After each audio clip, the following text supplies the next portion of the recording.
Hi viewers, welcome to our channel. ప్రస్తుతం మనతో పాటు senior journalist Damu Bala sir వారితో మాట్లాడాం.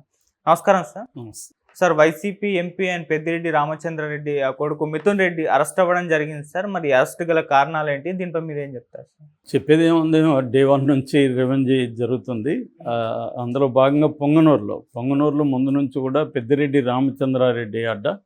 సో పొంగనూరులో ఎప్పటి నుంచో కూడా గొడవలైనాయి. గతంలో కూడా గొడవలయ్యి అక్కడ ఒక పోలీసుల మీద కూడా తెలుగుదేశం వాళ్ళు విపరీతంగా దాడులు చేశారు. దాడులు చేసినప్పుడు ఒక కానిస్టేబుల్ కన్ను కూడా పోయింది అక్కడ. సో ఆ సందర్భంగా మనకు ఆ విజువల్స్ అన్నీ చూసాము. అప్పుడు లోకేష్ కూడా చిత్తూరు జిల్లా ఎస్పీ ఫస్ట్ నీ పేరు రాసుకుంటున్నానని కూడా అప్పుడు ప్రకటించాడు రెడ్ బుక్లో. సో అట్లా అంటే పొంగనూరు లేకపోతే కుప్పం ఈ ఏరియాలంతా కూడా కొంత పెద్దిరెడ్డి రామచంద్రారెడ్డి ఫోకస్ చేయడం, అక్కడ ఎప్పటి నుంచో గొడవలు ఉన్నాయి. దానికి పెద్దిరెడ్డి రామచంద్రారెడ్డికి పోటీగా చల్లబాబుని చంద్రబాబు అక్కడ రంగంలోకి దించాడు. దాంతో వైసీపీ అరాచకాలను ఎదుర్కోవాలంటే మనం కూడా గట్టిగా ఉండాలని చంద్రబాబు కూడా గట్టిగానే చేశారు అప్పుడు. సో ఆ క్రమంలో ఎప్పటి నుంచో అక్కడ అల్లర్లు ఇవి ఉన్నాయి. గతంలో రామచంద్రారెడ్డి ఉన్నప్పుడు ఆయనకు వ్యతిరేకంగా చల్లబాబుతో పాటు రామచంద్ర యాదవ్, ఆయన యువజన పార్టీ, ఆయన కూడా అక్కడ గట్టిగానే పోరాడాడు. బట్ ఎంత గట్టిగా పోరాడినా అది ఆయన అడ్డా కావడం, ఎప్పటి నుంచో పెద్దిరెడ్డి రామచంద్రారెడ్డి అక్కడ పనిచేస్తున్నాడు. దాంతో ఆయనైతే గెలిచాడు.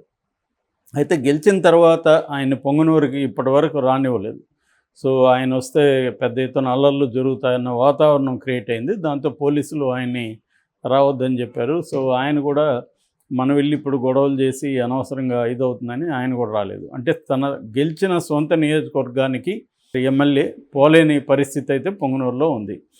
మరి చంద్రబాబు గతంలో పెద్దిరెడ్డి రామచంద్రారెడ్డి అల్లర్లు క్రియేట్ చేసి మా మీద దాడులు చేశాడు కాబట్టి మేము రివర్స్లో ఉంటామనేది ఇది మామూలుగా చూసినప్పుడు ఇది కరెక్టే కదా అనిపిస్తుంది.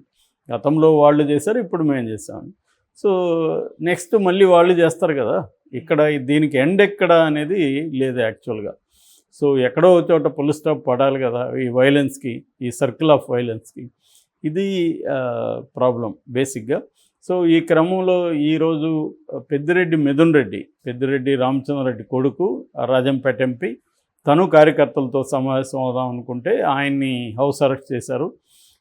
వెళ్ళడానికి లేదు అని చెప్పారు. పెద్ద ఎత్తున పోలీసుల్ని పొంగనూరంతా మోహరించారు. సో ఒక్క చిన్న సంఘటన కూడా జరగడానికి మేము ఒప్పుకోమని పోలీసులు చేస్తున్నారు. మరి ఈ సిచ్యువేషన్ అంటే మా కార్యకర్తల్ని మేము కలిసే మా నియోజకవర్గానికి మేము పోకూడదా అనేది ఇప్పుడు వైసీపీ వాళ్ళు ప్రశ్నిస్తున్నారు. అది గతంలో కూడా ఇలాంటిది తెలుగుదేశం కూడా ఫేస్ చేసింది. గతంలో వైసీపీ ప్రభుత్వంలో ఉన్నప్పుడు కూడా ఇలాంటి సంఘటనలు అనేక చోట్ల జరిగాయి. దాని రివర్స్లో ఇప్పుడు జరుగుతున్నాయి. అంటే గెలిచిన 8 మంది 9 మంది ఇలా అంటే ఓవరాల్గా 11 మంది గెలిచారు కదా. ఈ 11 మంది కూడా నియోజకవర్గాల్లో పనిచేయని పరిస్థితి కల్పించి వాళ్ళు కూడా కనీసం తెలుగుదేశంలో చేర్చుకోకపోవచ్చు, లేకపోతే జనసేనలో చేర్చుకోవచ్చు, బీజేపీలోకి వెళ్ళాలనేది తొయ్యాలనేది ప్లాన్. అంటే వైసీపీని ఖాళీ చేయాలి. అంటే పెద్దిరెడ్డి రామచంద్రారెడ్డి కానీ కొడుకు మిథున్ రెడ్డి కానీ పార్టీ మారే అవకాశం లేదు.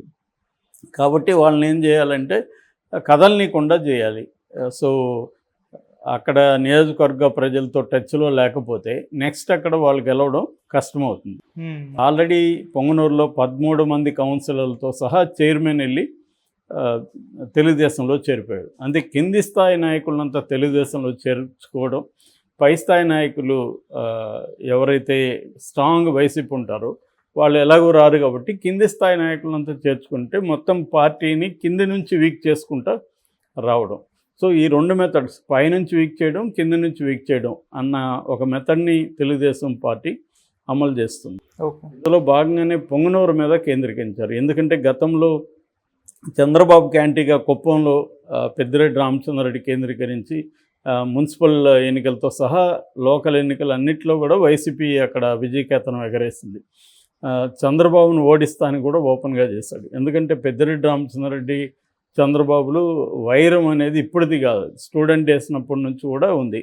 రెడ్డి వర్సెస్ కమ్మ అనేది తిరుపతిలో విద్యార్థి సంఘాల దగ్గర నుంచి కూడా గొడవలు ఉన్నాయి. చంద్రబాబు ఒక వర్గానికి నాయకత్వం ఇస్తే పెద్దిరెడ్డి ఇంకొక వర్గానికి నాయకత్వం ఇచ్చాడు. అప్పటి నుంచి వీళ్ళిద్దరి మధ్య రైవలరీ జరుగుతూనే ఉంది. అది జగన్ ఉన్నప్పుడు ఫుల్ ప్లేడ్జెడ్గా పెద్దిరెడ్డి రామచంద్రారెడ్డికి హ్యాండ్ ఇచ్చాడు. పెద్దిరెడ్డి అండ్ మిథున్ రెడ్డి తండ్రి కొడుకులకి కంప్లీట్గా జగన్ రెడ్డి ఫ్రీడమ్ ఇచ్చాడు. చిత్తూరు జిల్లా కావచ్చు, రాయలసీమ ఇన్ఛార్జిగానే ఆయన పెట్టారు. సో అందువల్ల ఇది పెద్దిరెడ్డి రామచంద్రారెడ్డిని ఎలాగన్నా దెబ్బ కొట్టాలనేది, ఎందుకంటే తను ఒక స్ట్రాంగ్ లీడర్ అక్కడ.